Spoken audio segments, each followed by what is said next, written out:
Hello mga kananay ko! For today's video nga ay nagwawalis muna ako ng aming bakuran kasi lagi na lang nagwawalis ang aming kapitbahay. Charis! Ang bilis talaga ng araw mga kananay, no?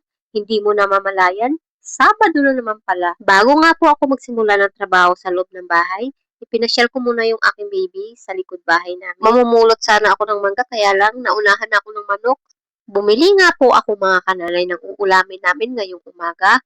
Tuyong sapsap nga po mga kananay ang aming ulam. Ang kapartner niya po ay noodles para kahit papano may sabaw po silang mahihigop. Habang ako'y naghuhugas mga kananay, may bumibili naman ng ice candy sa bahay namin. Nakakatuwa lang kasi umagang-umaga may bumibili ng ice candy sa akin.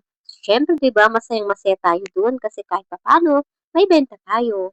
Pag Sabado day, alam na, di ba maglalaba tayo mga kananay?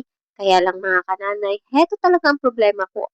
Pag ako'y naglalaba, laging nandyan yung aking bunso. Ang gusto niya mga kananay, kung magkukusot ako, magkukusot din siya mga kananay. Mano-mano nga po mga kananay ang aking paglalaba dahil nasira po yung aming washing. So magtitiis talaga si Inday na maglaba ng mano-mano. Pakusot po lahat yan pero yung mga kumot, mga bedsheet namin ay inapak-apakan ko lang po mga kananay. Binabad ko siya ng sabon ng buong magdamag mga kananay para talagang mabango siya at malinis yung aking paglalaba. Pero hindi pa ako tapos dyan sa paglalaba na yan. Nag-request na yung mga anak ko na nagugutom na daw sila. Lutuan serye na naman tayo mga kananay. Nagluto ako ng mga tuyo. 5 piraso nga mga kananay na tuyo ang aking niluto. At nagluto na rin ako ng noodles para may sabaw sila pag kumain sila. Habang nakasala nga po yung aking mainit na tubig para sa aking noodles, ayan naman, sinalang ko naman yung aking mga kumot at bedsheet sa dryer kasi mga kananay, makulim din po dito. Tapos minsan bigla-bigla na lang umuulan. Sayang naman yung aking nilabhan kung ganun ang mangyayari. Heto na nga po, kakain na nga po aking mga anak. So tuwang-tuwa sila sa kanilang ulam, tuyo at saka noodles. Excited yung aking bunso kasi kumakain talaga siya ng noodles at saka tuyo. Simple lang naman kananay yung mga gusto ng ating mga anak. Yung naalagaan natin sila, na ipagluluto natin sila, kahit ang ulam natin ay tuyo at saka noodles lamang, masayang-masaya na po sila dyan. Habang sila'y kumakain mga kananay, ako naman apura naman ako dryer, apura naman ako pagsasampay dahil hinahabol ko po yung araw.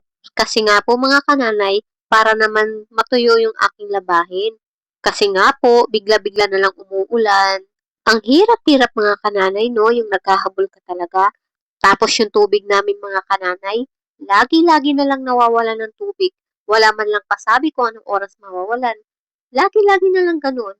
Nawawalan na lang ng tubig bigla-bigla kaya hindi ka pwedeng magpakampante. Dapat may ipon kang tubig at may naitatabi kang tubig kasi pag nawala ng tubig, wala ka ng pambuhos sa CR or panggamit mo sa iyong paglalaba, paghuhugas, o paghuhugas ng kung ano-ano, di ba? Kasi importante talaga yung tubig, di ba? Kaya heto, talagang naghahabol ako.